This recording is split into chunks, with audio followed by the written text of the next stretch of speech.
Hey everyone, I'm back again and coming to you with a message straight after one of my amazing coaching sessions, which I want to share with you some of my own personal growth that has come about from it that I'm really focusing on right now, in the hope that you guys can definitely apply it to your own lives as well, and we can all be growing in the right ways together. So, today's message is really one that is really hitting home for me, obviously, because it's all about what's come from my coaching.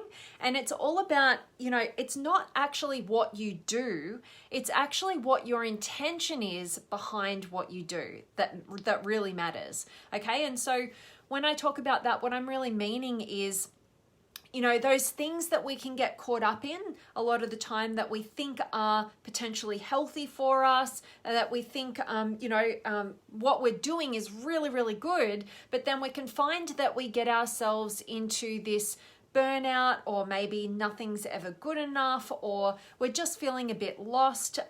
There's all these different ways in which what we're doing is actually not working for us, despite the fact that externally it might be very healthy. So let me give you some examples. So an example might be that you exercise a lot, right? And you're really looking after your health. It looks super healthy. You're getting into exercise, you're going in training, you're doing all this stuff, but you need to look at what's your intention behind what you're doing. So if your intention behind exercising all the time is to feel good enough, to look good enough, that's not necessarily going to be a very good or healthy direction for you with that intention. Whereas the same action of exercising coupled with, being healthy and energized and wanting to build longevity in my life and, being a great vehicles for all the things that I want to do with my life, right? That's going to be a really good intention behind what you're doing. Maybe it's in your work. Maybe you help a lot of people, all right, in whatever realm that is. And on the external, it might look like, okay, that's great. Like you're helping people, that's the action. But what is the intention behind your action? Is that intention behind your action to, contribute at your highest capacity because you're inspired to do that? Or are you trying to do this thing to get money or to get approval or to get validation because you don't have a sense of value within yourself? All right, so there's very different things. So I hope you're seeing, what's your intention behind what you're doing, because what I found recently, and you guys know because I've did a Facebook Live the other day on this, where if you watched it, where I decided to quit coffee. All right. And I decided I wasn't feeling too well. And I was like, what is it? What could this be? What could this thing be that's creating this discomfort within myself? And so I decided that I was just going to get out of coffee. I was going to stop having coffee, because when I was in Italy a little while ago, I was having so much coffee that I actually got sick, and I actually had to stop having any coffee. And that was the kind of feeling that I was having again. So I thought, okay, maybe it's the coffee that I'm having. So I stopped having coffee, even though it was organic, good quality stuff. I stopped having it, and the effects were tremendous, right? Because I just had so many withdrawal symptoms. I'm still recovering. I haven't had any coffee since Thursday. It's now Monday, and I'm still recovering from it. I still feel a bit foggy in the head, a little bit like depleted of energy, but it's really just relaxation and normality rather than anxiety of my nervous system from having coffee. And I had a jaw ache, I had a headache, I was just unable to take in information. I went to a course over the weekend, I attended an online course over the weekend. I didn't leave my house. But yeah, I was finding I couldn't even take in the information. And so I really had to go, to me, it was just like, that's it. I'm done. I'm never having coffee. If that is the effect that it's had on me, that means it's not good, right? And then what's happened is, because I've taken that element or that substance out of my life, I'm now having this different experience of my own self. And this different experience is, different emotions are coming up, different feelings, different awareness is coming up.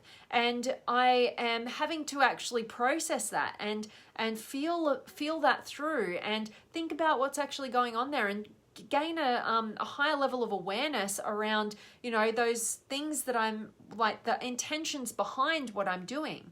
And coffee had become this thing that would stimulate me into busyness, that would cloud my awareness over the underlying challenges that I was trying to avoid, and actually prevent me from actually having that growth. Because at the end of the day, what I've found is that cutting out coffee has taken me into more centered presence in this current moment. It's allowed me to notice how I actually feel more instead of getting busy, action. And because I'm more connected to how I'm feeling, I'm discovering why I'm feeling the way that I am.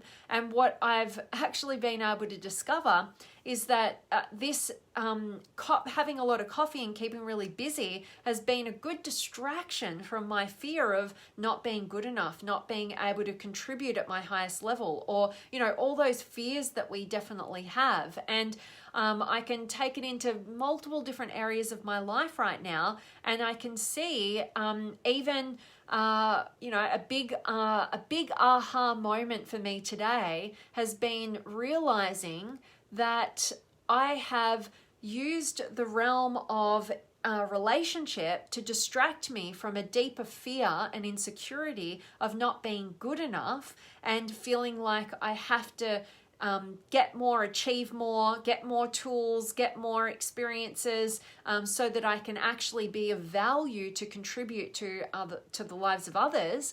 And then because I've had that fear and that insecurity, relationships would pop up, and I'd go to the relationship because that was a good distraction or bypass from the underlying fear and worry and concern about not being good enough and feeling like I have to do and achieve more, to then get the admiration and connection from a special somebody who would fill that void for me. But at the end of the day, I'm not actually dealing with the underlying thing.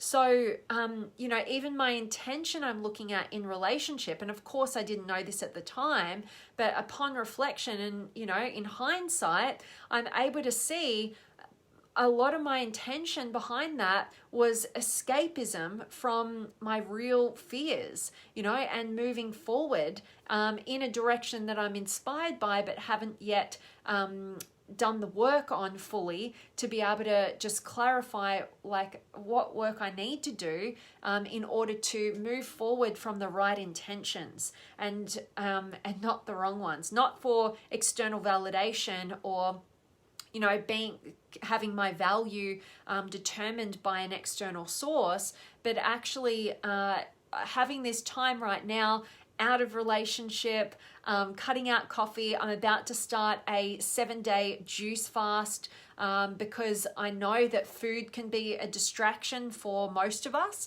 and myself included. And so what I'm going to be doing is I'm going to set the intention behind all that I'm doing right now so that I can be clearer around why I do what I do and what's driving that and what things I need to actually do for myself so that I can, stop the patterns of behavior that aren't necessarily healthy, that aren't necessarily moving me in the direction that will be sustainable in an inspired way, and stop using external factors as distractions away from the work that I need to do to fulfill myself and my own sense of fulfillment, rather than relying on those external sources to fulfill a void that at the end of the day only I can truly fulfill for myself. All right, so I've shared a lot with you guys. I've just like I said, I've just come out of an hour-long session with one of my coaches, and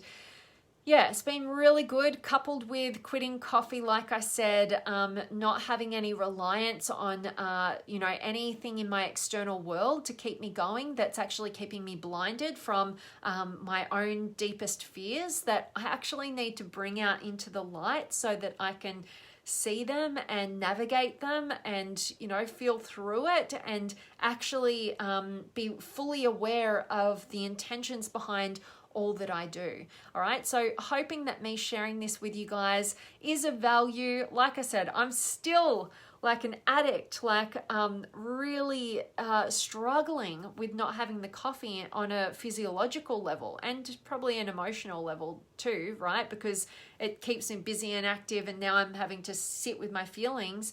But that could be something different for you guys. You might have something that you feel is healthy for you, feel that's good for you, but what's the intention behind it? Because that's truly what matters. Like I mentioned, whatever that realm is, if you're exercising, using that as a distraction, or relationships as a distraction, or coffee or food, or whatever you're doing, look at the intentions behind it. And if it's something that you just simply would not want to give up, I'd ask yourself to really challenge yourself to go without.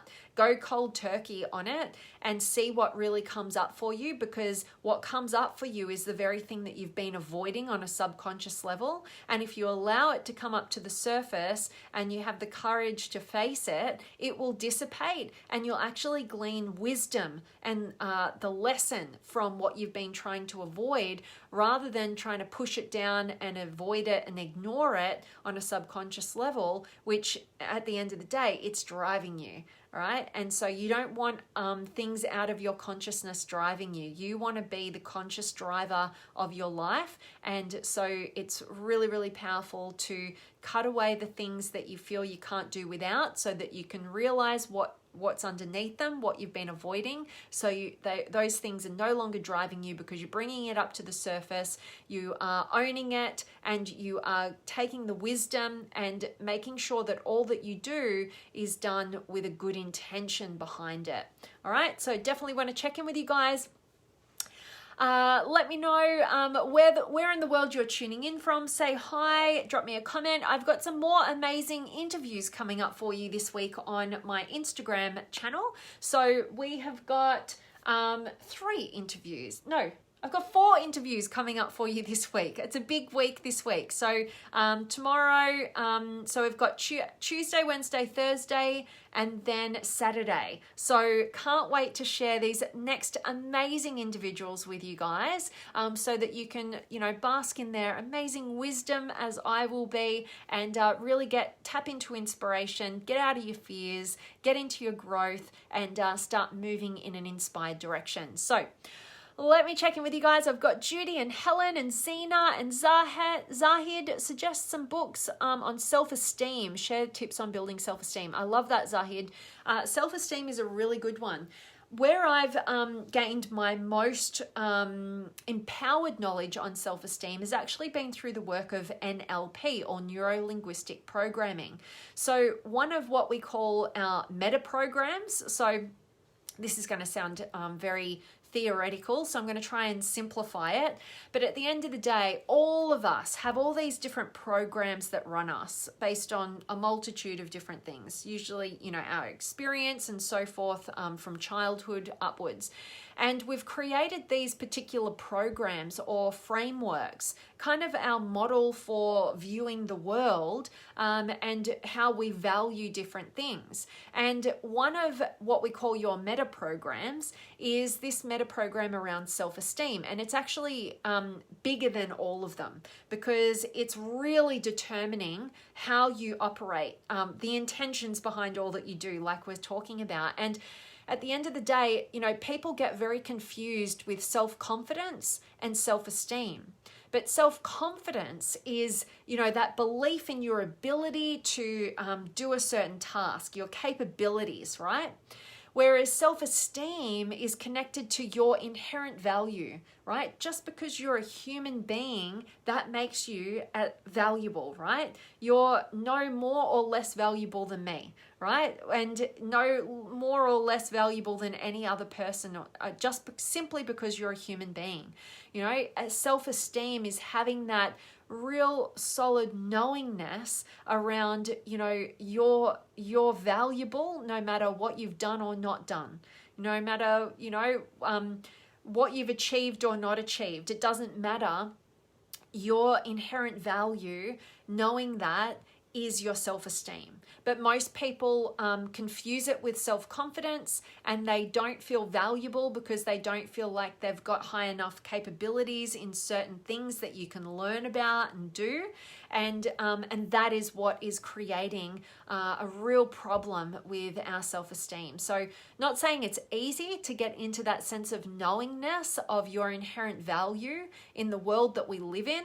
It's very much reinforced in terms of, you know, you are what you do, and you are how you make people feel, and all those sorts of things. So it can be very challenging. I've got a couple of books. What would I recommend? I've got one. Let me have a look here for a second. I just had it today. Oh, this is quite a good one. It is the 6, it's back the front, but it's the 6 Pillars of Self-Esteem by Nathaniel Branden. And it's a really, really good book if you guys are wanting to, just get a little bit more insight into self-esteem. But like I said, if you just take it even simpler than that. You don't need to read another book in order to generate higher levels of self-esteem. Your self-esteem, like I said, is a knowingness of your inherent value as a human being, despite what you've done or not done, right? There is nothing that you need to achieve in order to have self-esteem. It's a knowingness. There are different pathways for tapping into that. I'm not going to say that I've got it all together with that. You know, I'm definitely still connected to, and our whole conversation today is very much connected to the fact that, you know, a lot of my intentions behind things have been to prove that I'm valuable, or to get validation that I'm of value, right? So, and we all do this as human beings because we're missing a little bit of the point around our inherent value. But the world rewards us, you know, for what we contribute and what we do. So it's hard to break free of just that societal mentality around our self-esteem, which is really self-confidence. So yeah, just take that on board. I would meditate on that. I would journal on that. I would really contemplate the fact that you are a completely valuable human being just simply because you exist, and no more or less than anybody else. All right, so that's the basis of your self-esteem. And like I said, NLP is really good. If you're kind of somebody like me who likes to analyze things and likes to understand why, and you know, then on a mental level as well, then you'll enjoy going through NLP and learning about self-esteem through their lens, which I tend to agree with. So hope that's of value, Zahid. And Zena, I quit coffee too. It's been 1 year now. It's great. Oh, I love that, Zena. Awesome work. And yeah, it's funny, right? Like, you know, I decided I was never going to have coffee, and then I, you know, years later, like I've only been drinking coffee for a few years now, and just kind of on and off, and yeah, it feels terrible right now, like having quit it. That's exactly why I know I'm never having it again in my life, right? Because it's not worth it. It's not worth the effects that it has on your body that you're oblivious to. And yeah, and the anxiety that it creates, because your nervous system is just on fire, right? So love that you're having a great experience with quitting coffee there, Zena. And Jim's here, and Rachel and Colin. I get sick every time I have coffee or tea, but I try new products now. Yeah, don't have it then. Yeah, absolutely. You know, like I've switched to like a herbal dandelion a dandelion natural root tea with like some chai. So it's just got like cinnamon and nutmeg and cloves, all natural, no sugar. And it's awesome. Like I've just realized I just wanted a hot drink, you know, it didn't have to be coffee. But yeah, if coffee or tea makes you sick, just don't have it. Even the other day I had some hot water or have some lemon in it or something, like, you know, whatever. We don't need to have it. It's not going to change our health, you know, in a positive direction, particularly listening to your body and knowing what makes you feel sick. Don't have it. It's like coconut oil. Like coconut oil, we know is super healthy. We know it's got all these medium chain fatty acids. It's got really great health benefits. I can't eat it. Like I can't have it. It makes me personally feel terribly sick, you know? So I find other ways, you know, of up leveling my health, you know? So just listen to your body and yeah, don't succumb to societal pressures. Absolutely. And Zena, I depend on coffee for comfort. It stirred up a lot for me too when I stopped. Yeah, totally. Remember, anything that we're addicted to is really a stuffing down of an avoidance that we're trying to avoid something, whether that's an emotional state, you know, an experience that we haven't yet overcome or healed. There's lots going on, all right? Or it could be part of your identity, you know, is to be busy and a go-getter, you know, and coffee supplements that part of your identity, you know? So there's a lot going on there.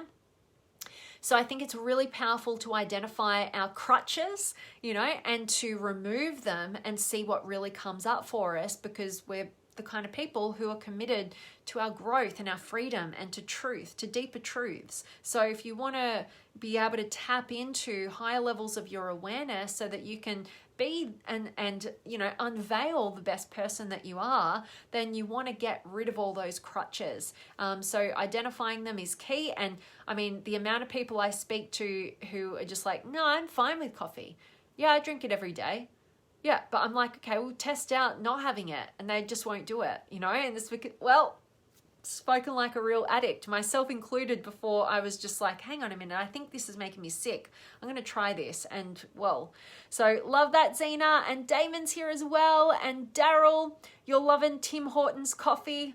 Okay, and Super Greens helped a lot to get over the withdrawal side effects. Yeah, awesome. I'm doing that. And like I mentioned to you guys, I'm about to start a 7-day juice fast tomorrow. It's a little bit of a mix up. I'm going to be having celery juice and pineapple and cucumber juice based on one of my coach's recommendations.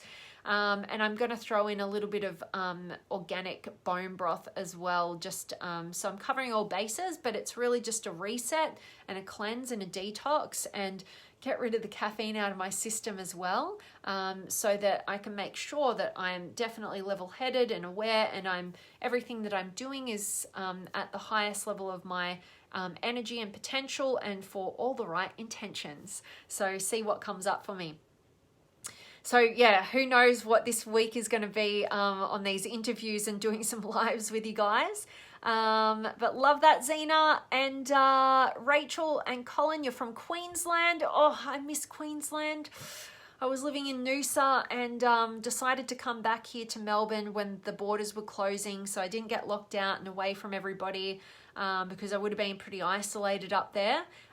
So I'm missing it like crazy. But you know, everything should return to maybe not normal, but I'm sure we'll be able to move around the world in Australia again as well.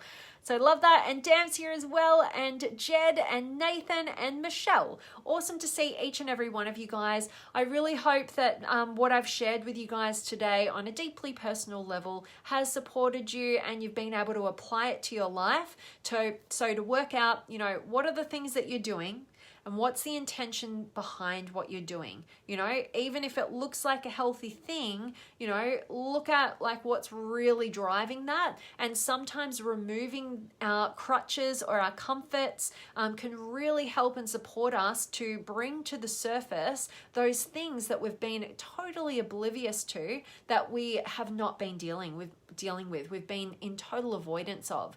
And so that's what cutting out coffee has been doing for me, and I'm about to, like I said, cut out pretty much everything, go on this juice fast for 7 days, and my intention for doing so is to reset my body on a physiological level, but also allow all the emotional stuff, all the things I've been avoiding and dulling down to come up to the surface so that I can actually deal with them and get moving in a direction that I'm inspired by, that's coming from pure intention, and I'm not getting caught up in my limiting beliefs or memories or unhealed wounding or any of whatever's going to come up. I'm on the journey. All right, so hope this has served you, and Nadika's here as well. Good to see you. So as always, guys, I'm sending you all of my love, light, blessings, gratitude, energy, enthusiasm, everything extraordinary coming to you to wherever you are in the world today. I really do hope that it's beautiful, amazing, and extraordinary, that you're doing something super empowering, and today's message has definitely served you. And I can see Claire's joined as well. Good to see you, beautiful. So everybody joining me now, hope you catch the recording, get a ton of value out of today's message and all my personal sharings. And I cannot wait to see you guys tomorrow. The interview with Katrina Ruth, amazing, powerful woman. You're going to love it. That's going to take place at 10 a.m. Australian Eastern Standard Time tomorrow over on my Instagram page. So make sure that you're following me on Instagram this week. We've got another 4 interviews taking place with amazing people. So at Vanessa Jane Patrick is my handle, and come and follow me over there and join in the fun, join us live, and I'll hope to see you guys there soon, and I'm sending you all of my love.